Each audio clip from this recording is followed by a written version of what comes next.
ہم فرض علوم سیکھ رہے تھے۔ فرض علم وہ جس کا سیکھنا ہر مسلمان مرد اور عورت پر فرض ہے، جس کے بارے میں نبی پاک صلی اللہ علیہ وسلم نے ارشاد فرمایا کہ طلب العلم فریضہ لکل مسلم، کہ علم کا طلب کرنا، علم کا حاصل کرنا ہر مسلمان پر فرض ہے۔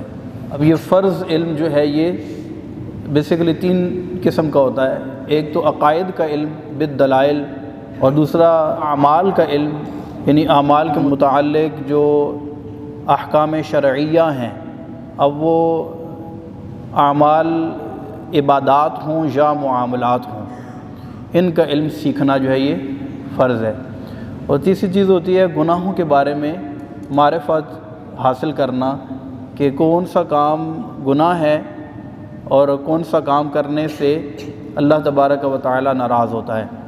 اب یہ گناہ چاہے صغیرہ ہو کبیرہ ہو یا ان کی جو بھی کیٹیگری ہو، تو فرض علوم یہ بہت ضروری ہیں۔ بدقسمتی کے ساتھ آج ہمارے ہاں جہالت کا دورہ ہے، اور عام طور پر جو علم سیکھنا فرض ہے اس کو سیکھنے کے لیے لوگ اہتمام نہیں کرتے، کوشش نہیں کرتے۔ اور اسی سلسلے میں ہم گفتگو کر رہے تھے، آپ کو یاد ہوگا کہ عقائد کے بارے میں بھی ہم نے مفصل بیان کیا تھا، اور پھر اعمال میں معاملات و عبادات دونوں کو پیرلل ہم لے کے چل رہے ہیں۔ کبھی ہم معاملات کو بیان کرتے ہیں، جیسے کہ پچھلے دنوں حقوق زوجین کے بارے میں بات ہوئی تھی، پھر عبادات جیسے پچھلے جمعے ہم نے نماز کے متعلق بات کی تھی۔ تو یہ ساری چیزیں جو ہے سیکھنا فرض ہے۔ علم سیکھنا کیوں ضروری ہے؟ علم سیکھنا بذات خود ایک بہت بڑی عبادت ہے۔ بعض اوقات ہمارے ذہن میں ہوتا ہے کہ علم ایک الگ چیز ہے اور عبادت ایک الگ چیز ہے، تو علم سیکھنا جو ہے یہ بذات خود ایک بہت بڑی عبادت اور بہت بڑا عمل ہے۔ اس کا اندازہ آپ اس چیز سے کریں، ہمارے نبی پاک صلی اللہ علیہ وسلم ایک مرتبہ مسجد میں تشریف لائے، تو آپ نے دیکھا کہ کچھ اصحاب بیٹھے ہیں اور آپس میں گفت و شنید کر رہے ہیں، کسی بات پر بحث و مباحثہ کر رہے ہیں۔ ہمارے نبی پاک صلی اللہ علیہ وسلم نے ان سے پوچھا کہ آپ کس چیز کے بارے میں بات کر رہے ہیں؟ تو انہوں نے عرض کی، یا رسول اللہ، ہم بنی اسرائیل کے ان 2 اشخاص کے بارے میں گفتگو کر رہے ہیں جن میں ایک بہت بڑا عبادت گزار تھا اور دوسرا عالم تھا۔ ہم اس بات پر آپس میں تکرار کر رہے ہیں کہ ان دونوں میں اللہ کے ہاں کون زیادہ مقبول ہے۔ تو رسول اللہ صلی اللہ علیہ وسلم نے ایسی بات ارشاد فرمائی کہ قیامت تک کے آنے والے لوگوں کے لیے ایک سند ہے، اور ہم اگر اس چیز کو سمجھ جائیں تو ہماری دنیا بھی اچھی ہو جائے، ہماری آخرت بھی اچھی ہو جائے۔ رسول اللہ صلی اللہ علیہ وسلم نے ارشاد فرمایا کہ تم اس چیز کے بارے میں بحث کر رہے ہو کہ عالم افضل ہے یا عابد افضل ہے۔ ارشاد فرمایا کہ ایک عالم کو ایک عابد پر اتنی فضیلت حاصل ہے جتنی میری فضیلت تمہارے کسی ادنا شخص پر ہے۔ تو آپ اندازہ کریں کہ رسول اللہ صلی اللہ علیہ وسلم نے علم کی اہمیت کو کس قدر بیان فرمایا۔ علماء فرماتے ہیں کہ یہاں چونکہ نبی پاک صلی اللہ علیہ وسلم کے مراتب و درجات اتنے بلند ہیں کہ کوئی اس تک پہنچ نہیں سکتا یا اس کا علم حاصل نہیں کر سکتا کہ اللہ تبارک و تعالی نے رسول اللہ صلی اللہ علیہ وسلم کو کتنا بلند مقام عطا فرمایا ہے۔ تو یہاں پر اس بات کو ارشاد فرمانا گویا کہ یوں ارشاد فرمایا ہے کہ ایک عالم یعنی علم رکھنے والا ایک عابد پر اتنی فضیلت رکھتا ہے کہ جس کا تم گمان اور تصور بھی نہیں کر سکتے۔ یعنی ایک بندہ اگرچہ رات کو عبادت کرتا ہے، دن کو روزہ رکھتا ہے، بہت زیادہ کثرت نوافل کرتا ہے، لیکن اس کے پاس وہ علم جو سیکھنا اس پر فرض ہے اس کے پاس نہیں ہے۔ تو اس کے مقابلے میں ایک ایسا بندہ جس کے پاس فرض علوم ہیں، جس کو پتہ ہے عبادت کو صحیح طریقے سے کس طرح بجا لایا جاتا ہے، تو وہ بندہ اگرچہ کہ بہت زیادہ قرآن پاک کی تلاوت نہیں کرتا، نوافل کی کثرت نہیں کرتا، ہاں فرائض وغیرہ کی واجبات کی پابندی کرتا ہے، تو ایسا بندہ اس کے مقابلے میں جو بہت زیادہ عبادت کر رہا ہے بہت زیادہ فضیلت کا حامل ہے۔ تو اس وجہ سے آپ اس بات کو اس سے بھی اندازہ لگائیں کہ حضرت سیدنا آدم صفی اللہ علی نبینا علیہ الصلاۃ والسلام کو جب اللہ تبارک و تعالی نے تخلیق فرمایا، تو اس کے مقابلے میں فرشتے معصوم، انہوں نے کوئی گناہ نہیں کیا تھا، ہر وقت اللہ کی عبادت میں مشغول رہتے تھے، بلکہ ابلیس کے بارے میں نبی پاک صلی اللہ علیہ وسلم نے ارشاد فرمایا کہ اس نے اپنی زندگی میں 80,000 سال عبادت کی تھی۔ کتنی زیادہ عبادت کی ہوگی، چپے چپے پر اس نے سجدے کیے تھے۔ لیکن حضرت اللہ تبارک و تعالیٰ نے حضرت آدم علیہ السلام کو جب پیدا فرمایا تو پیدا فرمانے کے بعد تمام فرشتوں کو اور اس کو ابلیس کو بھی سب کو حکم فرمایا کہ اسجدوا لآدم، آدم کو سجدہ کرو۔ جبکہ حضرت آدم علیہ السلام نے پیدا ہونے کے بعد جب آپ میں روح پھونکی گئی تو اس کے بعد آپ نے کون سی عبادت کی ہے؟ تو اس میں علماء لکھتے ہیں کہ دیکھیں سجدہ کرنے کا مطلب یہ ہے، سجدہ تعظیمی تھا کہ تمام فرشتوں پر اللہ تبارک و تعالیٰ نے حضرت آدم علیہ السلام کو مجد، شرف اور فضیلت عطا فرمائی تھی۔ تو یہ فضیلت کی وجہ کیا تھی؟ عبادت تو کی نہیں تھی، تو اس کی وجہ وَعَلَّمَ آدَمَ الْأَسْمَاءَ كُلَّهَا، اللہ تبارک و تعالیٰ نے آدم علیہ السلام کو تمام اشیاء کا علم عطا فرما دیا تھا۔ تو وہ علم تھا کہ جس کے سبب اللہ تبارک و تعالیٰ نے اتنے ہزاروں سال عبادت کرنے والوں کو ان کے سامنے سجدہ ریز ہونے کا حکم ارشاد فرمایا۔ تو علم جو ہے یہ بذات خود ایک بہت بڑا عمل ہے جو اللہ تبارک و تعالیٰ کا قرب دلاتا ہے۔ اسی طرح ہمارے نبی پاک صلی اللہ علیہ وسلم جب معراج پر تشریف لے گئے، آپ مسجد حرام سے مسجد اقصی گئے، اور آپ سب جانتے ہیں کہ وہاں پر تمام انبیاء کرام علیہم السلام موجود تھے، جس میں حضرت آدم علیہ السلام بھی، حضرت نوح علیہ السلام جنہوں نے 950 سال تو صرف تبلیغ دین کی تھی، انہوں نے عبادت کتنی کی ہوگی۔ اسی طرح اور تمام انبیاء کرام وہاں پر تشریف فرما تھے، لیکن ہمارے نبی پاک صلی اللہ علیہ وسلم کو امامت کا مصلی عطا کیا گیا، اور تمام انبیاء کرام کو آپ کے پیچھے نماز ادا کرنے کا حکم ہوا، تو اسی لیے آپ کو امام الانبیاء بھی کہتے ہیں۔ اس پر بھی فرمایا گیا کہ نبی پاک صلی اللہ علیہ وسلم کو اللہ تبارک و تعالیٰ نے تمام انبیاء کے مقابلے میں زیادہ علم عطا فرمایا تھا، اور اس علم کے سبب اللہ تبارک و تعالیٰ نے ان کو تمام انبیاء کا امام بنا دیا۔ تو علم جو ہے یہ اویئرنیس، علم، معرفت، یہ انتہائی ضروری چیز ہے۔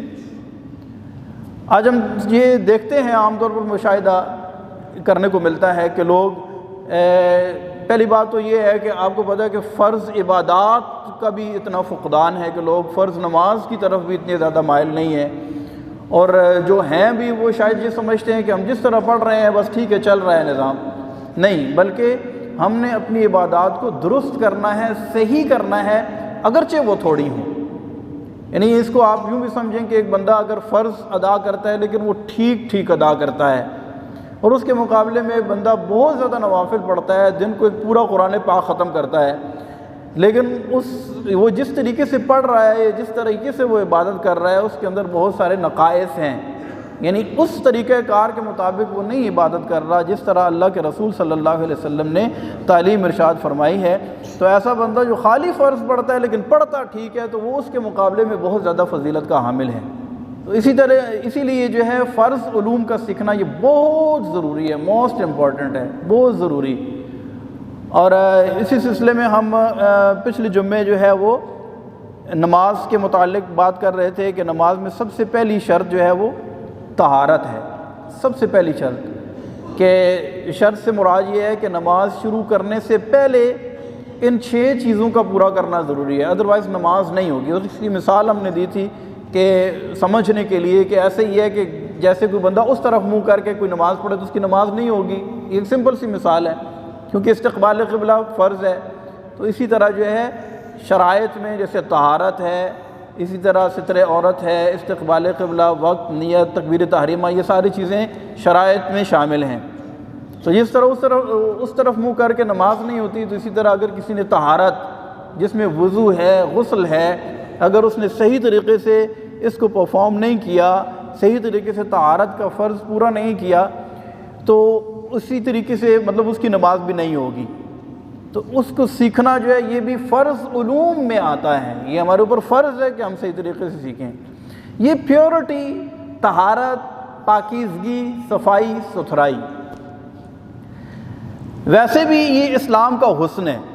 اور اسلام میں جیسے کہا جاتا ہے نا کہ صفائی نصف ایمان ہے، اور ایک مسلم شریف کی حدیث پاک ہے، نبی پاک علیہ الصلوۃ والسلام نے ارشاد فرمایا کہ الطہور شطر الایمان، فرمایا کہ طہارت جو ہے یہ ایمان کا حصہ ہے۔ اب دیکھیں کہ ہمارے یہاں طہارت اور پاکیزگی، صفائی ستھرائی کو کتنی اہمیت حاصل ہے۔ جب ایک بچہ پیدا ہوتا ہے اسے کیا کرتے ہیں؟ پیدا ہوتے ہی اسے صاف کرتے ہیں، اسے نہلاتے ہیں، پاک کرتے ہیں۔ پھر یہ پاکی اور صفائی ستھرائی کی ذمہ داری اس کی ماں کی لگ جاتی ہے۔ جو ہی بچہ تھوڑا بڑا ہوتا ہے اس کو یہ تعلیم دی جاتی ہے کہ تم نے صاف ستھرا رہنا ہے۔ جب وہ بالغ ہوتا ہے تو اسے نماز پڑھنی ہے۔ اب نماز کے اندر اس نے غسل، وضو، اپنے کپڑوں کو پاک رکھنا ہے، اور جس جگہ پر وہ نماز پڑھتے ہیں اس جگہ کا پاک ہونا بھی ضروری ہے۔ یعنی ایک 5 وقت کا جو نمازی ہے یہ ممکن نہیں ہے کہ وہ گندا یا اس کے جسم پر گندگی یا نجاست لگی رہ جائے۔ وہ نجاست سے بچتا ہے، کہیں نجاست کے چھینٹے بھی اڑ رہے ہوتے ہیں تو وہ بچ کر نکلتا ہے، یار میں نے نماز پڑھنی ہے۔ تو اب اندازہ کریں کہ ہمارے دین کے اندر نفاست کی کتنی اہمیت ہے، اور کسی مذہب کے اندر اتنی نفاست نہیں ہے جتنی الحمدللہ ہمارے دین اسلام کے اندر نفاست ہے۔ ایون کہ جب کوئی بندہ مر جاتا ہے، اب اس کو مٹی کے حوالے کرنا ہے، اب اس کے جسم کو مٹی کھا جائے گی، پھر بھی کیا کرتے ہیں؟ اب اس کی روح نکل گئی ہے، کیا کرتے ہیں؟ اس کو بھی صاف کرو، پاک کرو، اس کو غسل دو، پھر اس کو سفید رنگ کا کورے لٹھے کا بالکل چٹا کفن پہناؤ، اور پھر اس کے بعد اس کو قبر کے حوالے کرو۔ یعنی پیدا ہونے سے لے کر مرنے کے بعد تک صفائی کی کتنی اہمیت ہے۔ اور ایک عربی کا مشہور مقولہ ہے، من طابت سریرتہ حمدت سیرتہ، کہا کہ جس کا بستر پاک ہوتا ہے اس کی سیرت بھی پاک ہوتی ہے۔ اسی طرح وہ لوگ جو بہت زیادہ نفاست پسند ہوتے ہیں ان کی طبیعت کے اندر بھی یہ نفاست ضرور کار فرما ہوتی ہے، اور ان کی طبیعت کے اندر بھی یہ پیورٹی جو ہے یہ جھلکتی ہے۔ تو یہ ہمارے دین کا حصہ ہے، نفاست، صفائی ستھرائی۔ اس سے ہمارے ان بھائیوں کو بھی غور کرنا چاہیے کہ جو بہت زیادہ گندے رہتے ہیں اور کئی دن تک نہاتے نہیں ہیں، برش نہیں کرتے، کپڑے صاف نہیں پہنتے۔ نئے کپڑے پہننا بھی ضروری نہیں ہے کہ آپ کے پاس نئے ہی کپڑے ہوں تو ہر دفعہ آپ نئے کپڑے پہنیں، ایسا بھی نہیں ہے، بلکہ جو کپڑے ہیں ان کو صاف دھلا ہوا کپڑے پہن کر، صاف ستھرے کپڑے پہن کر رکھنا چاہیے عام حالات میں بھی۔ اور ظاہر سی بات ہے کہ جو بندہ نماز کا اہتمام کرتا ہے تو وہ آٹومیٹکلی خود بخود وہ صاف ستھرا رہے گا، اس کو پتہ ہے کہ میں نے اپنے کپڑے بھی صاف رکھنے ہیں اور بالکل میں نے جو ہے نا صاف ستھرا رہنا ہے۔ تو اس صفائی کی بہت زیادہ اہمیت ہے ہمارے یہاں دین اسلام میں۔ اب جہاں ہماری اپنی شخصیت، ہمارے بدن، ہمارے کپڑوں کی صفائی کی بات ہے، وہاں ہم دیکھیں کہ ہماری طبیعت کے اندر بھی صفائی ہونی چاہیے۔ اب یہ اسلام جو ہے خالی ظاہری صفائی نہیں بلکہ اندر کی صفائی کی بھی بات کرتا ہے۔ آپ کا جیسا ظاہر صاف ہونا چاہیے ایسا آپ کا باطن بھی صاف ہونا چاہیے، جیسا آپ کا بدن پاک صاف اور کپڑے صاف ہونے چاہیے اسی طرح آپ کا دل بھی صاف ہونا چاہیے۔ اب دل کے اندر آپ کی قدورت نہ ہو، کینہ نہ ہو، حسد نہ ہو، خود پسندی نہ ہو، حب جا نہ ہو، بے جا حب مال نہ ہو، غرور نہ ہو، تکبر نہ ہو، کسی مسلمان کو حقیر جاننے کی گندگی تمہارے اندر موجود نہ ہو۔ یہ ساری کی ساری گندگیاں ہیں، نجاستیں ہیں جو ہمارے اندر ہوتی ہیں۔ باہر کی نجاست تو چلے دوسرے کو نظر آ جاتی ہے تو ہم اس کو صاف کر لیتے ہیں، یار میں نے کپڑے گندے پہنے ہوئے ہیں، کوئی مجھے دیکھے گا تو کیا کہے گا، یار اس نے اتنے گندے کپڑے پہنے ہوئے ہیں۔ لیکن ہمارے اندر جو نجاست ہے وہ تو کسی کو نظر نہیں آ رہی ہے۔ لیکن شریعت اور اسلام ہماری اندر کی نجاست کا بھی تقاضا کرتے ہیں کہ ہم نے جس طرح اپنے باہر کو صاف کیا ہے اسی طرح ہم اپنے اندر کو بھی صاف کریں۔ تو خیر بات ہو رہی تھی کہ نجاست سے اپنے آپ کو پاک کرنا، پیورٹی، طہارت۔ آپ اندازہ کریں کہ سب سے افضل ترین عبادت نماز ہے، اور نماز میں سب سے پہلی شرط کیا ہے؟ طہارت ہے، پاکی حاصل کرنا۔ اب اس کے آگے کافی تفصیل ہے، اسی تفصیل کی طرف ہم انشاءاللہ جا رہے ہیں۔ پچھلے جمعے ہم نے وضو کے بارے میں بات کی تھی کہ وضو کس طریقے سے کرنا چاہیے۔ یعنی یہ وہ چیزیں ہیں کہ یقین کریں بڑا دل دکھتا ہے کہ ہمارے بعض ایسے اسلامی بھائی، مطلب ایسے ہمارے مسلمان جو کہ نماز پابندی سے پڑھتے بھی ہیں لیکن ان کا وضو صحیح نہ ہونے کی وجہ سے، ان کا غسل ٹھیک نہ ہونے کی وجہ سے ان کی نماز بدقسمتی کے ساتھ ضائع ہو جاتی ہے۔ جیسے کہ وضو کا ہم نے بتایا تھا کہ وضو کے اندر جو ہے یہ چیزیں ہم نے پوری کرنی ہے۔ وضو کے اندر 4 فرائض ہیں، پہلا فرض ہے چہرہ دھونا، دوسرا فرض ہے دونوں بازوؤں کا کونیوں سمیت دھونا، تیسرا فرض ہے چوتھائی سر کا مسح کرنا، اور چوتھا فرض ہے دونوں پاؤں کا ٹخنوں سمیت دھونا۔ دھونے کی تعریف آپ کو یاد ہوگی کہ ہم نے یہ بتائی تھی کہ کم از کم 2 بوند 2 ڈراپس آف واٹر، 2 قطرے پانی جو ہے اس پر سے بہہ جائیں۔ تو خالی ہاتھ گیلا کر کے مل لینے سے اسے مسح کہتے ہیں، ٹھیک ہے، یہ دھلنے کی تعریف نہیں ہے۔ اگر آپ نے سردی کی وجہ سے خالی ہاتھ گیلے کر کے بازوؤں پہ ایسے پھیر لیے تو اس سے وضو نہیں ہوگا، اور جب وضو نہیں ہوگا یہ نہیں کہیں کہ اس کا ایک فرض ادا نہیں ہوگا وضو کا، جب وضو کا فرض ادا نہیں ہوگا تو وضو نہیں ہوگا، جب وضو نہیں ہوگا تو ہماری نماز نہیں ہوگی۔ تو ہم نے دھونے کی تعریف کے مطابق ان فرائض کو پورا کرنا ہے۔ اب پاکیزگی کی اہمیت کا اندازے سے بھی لگائیں کہ وضو کرنے کا صحیح طریقہ یہ ہے کہ سب سے پہلے ہاتھ دھو جائیں، اس کے بعد کلی کریں، پھر مسواک کریں۔ ہر وضو سے پہلے مسواک کرنا یہ سنت مؤکدہ ہے۔ ہمارے نبی پاک صلی اللہ علیہ وسلم نے ارشاد فرمایا، اگر مجھے اس بات کا خوف نہ ہوتا کہ تم مشقت میں مبتلا ہو جاؤ گے تو میں تم پر مسواک کو فرض قرار دے دیتا۔ یعنی ہمارے منہ کی صفائی کی کتنی اہمیت ہے، آپ اس کا اندازہ کریں۔ تو ہر نماز میں ہر وضو سے پہلے جب بھی وضو کریں تو وضو سے پہلے ضرور مسواک کر لیا کریں۔ اگر کبھی آپ کو مسواک میسر نہیں بھی ہے تو بہرحال کم از کم روزانہ 1 مرتبہ برش ضرور کیا کریں تاکہ ہمارے منہ میں اسمیل نہ ہو۔ بلکہ یہاں تک کہا گیا کہ اگر کسی کے منہ میں اسمیل ہو تو اس کو چاہیے کہ وہ مسجد میں داخل نہ ہو، اتنا سختی سے حکم ہے اس کا، ورنہ کیا ہوگا، وہ آگے کھڑا ہوگا ساتھ کہ 4 بندے جو ہے اس کی وجہ سے ان کے ناک میں دم ہو جائے گا کہ یار یہ کیا چیز میرے پاس آ کے کھڑی ہو گئی ہے۔ اور آپ کو شاید اس چیز کا کبھی تجربہ بھی ہوا ہو کہ کسی بندے کے منہ سے بڑی گندی اسمیل آ رہی ہو تو ساتھ کھڑے ہوتے ہوئے یقین کریں کہ بندہ اتنا پریشان ہو جاتا ہے کہ یار اب میں بھاگوں بھی تو کدھر بھاگوں۔ تو کم از کم ہمارے منہ میں اسمیل نہیں ہونی چاہیے، برش روزانہ کریں، اور ذہن نصیب اگر آپ مسواک کریں تو ہر وضو سے پہلے مسواک کرنا جو ہے یہ ہمارے نبی پاک صلی اللہ علیہ وسلم کی سنت مبارکہ ہے۔ مسواک جو ہے کسی بھی کڑوی لکڑی کی ہونی چاہیے، اس کی موٹائی اس چھوٹی انگلی کے برابر ہو، اور لمبائی زیادہ سے زیادہ 1 بالش سے زیادہ نہیں ہونی چاہیے۔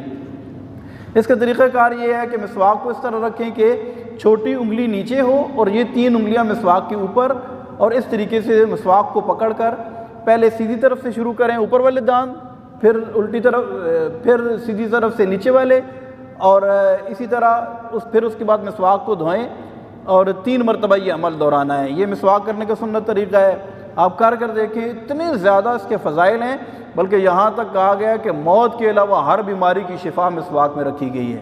تو یہ مسواک کرنا جو ہے یہ بھی سنت مبارکہ ہے۔ اس کے بعد ناک میں پانی چڑھانا، سیدھے ہاتھ سے ناک میں پانی چڑھانا اور الٹے ہاتھ کی چھوٹی انگلی سے ناک صاف کرنا، پھر 3 مرتبہ یہ اعضائے وضو دھونا، جیسے چہرہ ہے تو 3 مرتبہ دھونا، بازو ہیں تو 3 مرتبہ دھونا، اور پاؤں ہیں تو 3 مرتبہ دھونا، اور اسی طرح بازو دھونے کے بعد ہم مسح کرتے ہیں، چوتھائی سر کا مسح کرنا یہ فرض ہے، پورے سر کا مسح کریں گے تو خود بخود آٹومیٹکلی یہ سارا فرض ادا ہو جائے گا۔ تو یہ پراپر وضو کرنے کا طریقہ ہے، ورنہ عام طور پر ہم دیکھیں، آپ نے دیکھا ہوگا کہ وضو کرتے ہوئے لوگ ایسے کرتے ہیں، یوں پانی ڈال کر ایسے کرتے ہیں، ایسے۔ اب یہ کیا چیز ہے؟ یہ 8 دن تک ہم نے نہ کسی حدیث میں پڑھا نہ کسی فقہ کی کتاب میں پڑھا کہ یوں ایسے ڈال کے یوں ایسے جو کیا جاتا ہے۔ تو اب یہ کیا چیز ہے؟ یہ ہماری سمجھ سے باہر ہے۔ یہ وہی چیز ہے کہ جو ہم نے دیکھا دیکھی سیکھی ہے، کسی کو ایسے کرتے دیکھا تو ہم نے بھی کرنا شروع کر دیا ہے، جبکہ باقاعدہ پراپر دھونے کا حکم ہے۔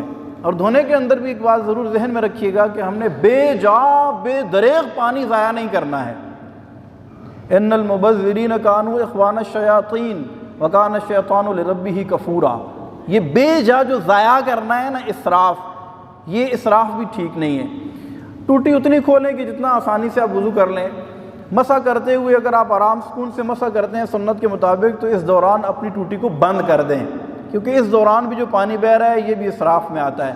تو پانی اتنا استعمال کریں جتنا ہماری ضرورت ہے۔ ہمارے یہاں اس طرح ہوتا ہے کہ بعض اوقات ایک نلکا بہہ رہا ہے، گھر میں نلکا خراب ہے تو ہم اس کو اہمیت ہی نہیں دیتے، ٹپک رہا ہے نلکا، ساری رات بہہ رہا ہے، ہمیں کوئی فکر نہیں ہوتی کہ پانی ہے کون سا ہم نے بل دینا ہے. تو یہ ایسا نہیں ہے، بلکہ اسراف سے بھی ہم نے بچنا ہے. بلکہ نبی پاک صلی اللہ علیہ وسلم نے تو یہاں تک تعلیم ارشاد فرمائی کہ اگر تم نہر کے اوپر بھی وضو کر رہے ہو تو وہاں پر بھی اسراف سے بچو. حالانکہ نہر میں دیکھیں پانی کہاں جائے گا، نہر کے اندر ہی جائے گا، لیکن اس کی اہمیت کا اندازہ ہوتا ہے کہ ہم نے کس قدر زیادہ اس کو فوکس کرنا ہے کہ ہمارا پانی بے دریغ ضائع نہ ہو. آج ہم انشاءاللہ غسل کے فرض سیکھتے ہیں. غسل جو ہے جیسے اگر کسی بالغ کو احتلام وغیرہ ہو جاتا ہے تو اس کے اوپر غسل فرض ہو جاتا ہے، یا میاں بیوی اپنے ازدواجی معاملات جب کرتے ہیں تو غسل کرنا ضروری ہو جاتا ہے. اگر غسل نہ کریں تو ایسی حالت میں مسجد میں آنا جائز نہیں ہے، نماز پڑھنا جائز نہیں ہے، قرآن کو قرآن کی نیت سے پڑھنا جائز نہیں ہے. ہاں ویسے آپ اذکار وغیرہ کر سکتے ہیں، اذان ہو رہی ہے اذان کا جواب دے سکتے ہیں، درود پاک وغیرہ پڑھ سکتے ہیں کلی وغیرہ کر کے، لیکن نماز نہیں پڑھ سکتے ہیں، قرآن پاک کو چھو نہیں سکتے ہیں، قرآن پاک کو قرآن کی نیت سے پڑھ نہیں سکتے ہیں. اب اندازہ کریں کہ جب تک آپ غسل نہیں کریں گے اس وقت تک آپ نماز کے قریب نہیں آ سکتے، نماز نہیں پڑھ سکتے ہیں، کیونکہ یہ شرط ہے اور اسے طہارت کبریٰ بھی کہتے ہیں. اب اگر آپ 1000 دفعہ بھی نہاتے رہیں اور 10 صابن بھی آپ خرچ کر لیں اپنے جسم کے اوپر، لیکن وہ چیز جو شریعت کو ریکوائرڈ ہے، یعنی جو فرض جو چیزیں ضروری ہیں، اگر ہم وہ پوری نہیں کرتے تو بے شک نہر کے اندر ڈبکیاں لگاتے رہیں ہمارا جسم پاک نہیں ہوگا. اب وہ کون سی ریکوائرمنٹ ہے؟ شریعت کے اندر اس میں 3 چیزیں ضروری ہیں. جس طرح وضو کے اندر ہم نے 4 فرائض بیان کیے تھے، اسی طرح غسل کے اندر جو ہے وہ 3 فرائض ہیں. پہلا فرض ہے کلی کرنا، دوسرا فرض ہے ناک میں پانی چڑھانا، تیسرا فرض ہے پورے ظاہری بدن پر پانی بہانا. اب پانی بہانے کی تعریف پھر ہمارے پیش نظر ہونی چاہیے کہ کم از کم 2 قطرے پانی پورے ظاہری بدن پر بہہ جائے. کلی سے مراد یہ ہے کہ غرغرہ بھی کر لیں تاکہ اچھی طریقے سے منہ کے ہر آرگن ہر گوشے کے اندر صحیح طریقے سے پانی پہنچ جائے. اور اگر دانت میں کوئی چیز پھنسی ہوئی ہے تو اس کو خلال کریں اور نکالیں اور اچھی طریقے سے کلی کریں. ناک میں پانی چڑھانے کا مطلب یہ ہے کہ ناک کی یہ نرم ہڈی ہے، یہاں تک پانی پہنچنا چاہیے. یہ نہیں ہے کہ بس ایسے کر کے یوں ناک کی نوک تک پانی ہم نے لگا دیا اور ہم یہ کہیں کہ اس کا فرض ادا ہو گیا. ایسا نہیں ہے، بلکہ اس طریقے سے چلو میں پانی لیں اور ناک میں پانی چڑھائیں کہ کم از کم ناک کی یہ جو نرم ہڈی ہے یہاں تک پانی پہنچ جائے. اور الٹے ہاتھ کی چھوٹی انگلی سے ناک کو صاف کریں، اگر ناک میں کچھ جمع ہوا ہے تو اس کو اتاریں اور پھر اچھی طریقے سے پانی جو ہے پہنچائیں. اس کے بعد تیسرا اور انتہائی اہم فرض ہے پورے بدن پر پانی بہانا، پورے ظاہری بدن پر پانی بہانا. اس کو سمجھنے سے پہلے ہمیں یہ بات معلوم ہونی چاہیے کہ ظاہری بدن کیسے کہتے ہیں. ظاہری بدن جیسا کہ اس کے لفظ سے ہی ظاہر ہے کہ جو بدن ہمارا ظاہری طور پر جتنا ظاہری بدن ہے یہ ہمارا ظاہری بدن ہے. لیکن یہاں پر ایک بڑی قابل غور بات ہے. ہمارے کان ہیں، ایک کان کا سوراخ ہے اور سوراخ کے باہر والا جو حصہ ہوتا ہے یہ تھوڑا سا ٹپیکل ہوتا ہے. آپ کو اگر سمجھ آ رہی ہو، یہ کان ہے، کان کا یہ جو راستہ بنا ہوا ہوتا ہے سوراخ کی طرف جا رہا ہے، یہ والا جہاں کھال اوپر سے ایسی اس طرح شیپ بنی ہوتی ہے کان کی، تو یہ ایریا بھی سوراخ کے باہر والا جو ایریا ہے یہ کان سمیت اندر باہر یہ بھی ظاہری بدن کہلاتا ہے. اب اندازہ کریں کہ ہم اوپر سے ایسے نہا لیتے ہیں لیکن کان کا یہ والا حصہ ہے، میری انگلی جہاں پر ٹچ ہو رہی ہے، آپ کو اگر سمجھ آ رہی ہو تو یہ انگلی جہاں پر میری انگلی کا پورا ٹچ ہو رہا ہے یہ والا ایریا. اب یہ ایریا جو ہے اوپر سے ہم نہاتے رہیں گے لیکن یہ ایریا خشک رہ جائے گا. تو اس کا طریقہ کار یہ ہے کہ کان کو تھوڑا سا اس طرح کریں اور شاور کو یہاں پر ڈالیں. اس میں ڈرنے کی ضرورت نہیں ہے کہ پانی ہمارے کان کے اندر چلا جائے گا. یہ قدرت کا نظام ہے کہ ہمارے سوراخ میں یعنی کان کے سوراخ میں ایک دم پانی نہیں گھستا. اگر ایسا ہو تو ہم اگر کسی نہر کے اندر ڈبکی لگائے تو ساری نہر کا پانی ہمارے اندر چلا جانا چاہیے، لیکن ایسا نہیں ہوتا. تو آپ اس طرح کریں کہ پانی یہاں پر گرے اور اچھی طریقے سے جو ہے ایسے ملیں اور پانی کو جو ظاہری کان کا حصہ ہے یہاں پر پانی اچھی طریقے سے ہمارا بہہ جانا چاہیے. یعنی یہ ظاہری بدن. اسی طرح ہمارا جو پاؤں ہے، پاؤں کی ایڑیاں ہیں، سردیوں میں عام طور پر پاؤں کی ایڑیاں سخت ہوتی ہیں، اوپر سے پانی بہہ جاتا ہے، لیکن اگر غور سے دیکھیں تو بالکل باریک ڈاٹس سے ہوتے ہیں، وہاں پر جو ہے پانی صحیح طریقے سے نہیں بہتا. اسی طرح جسم کے وہ حصے جہاں عام طور پر کھال ملی ہوئی ہوتی ہے تو اس کو تھوڑا سا لوز کر کے وہاں پر پانی بہانا جو ہے یہ ضروری ہے، بغلوں کے نیچے وغیرہ وغیرہ۔ تو یہ سارا کا سارا ظاہری بدن، اس پر پانی بہانا جو ہے یہ غسل کے اندر فرض ہے۔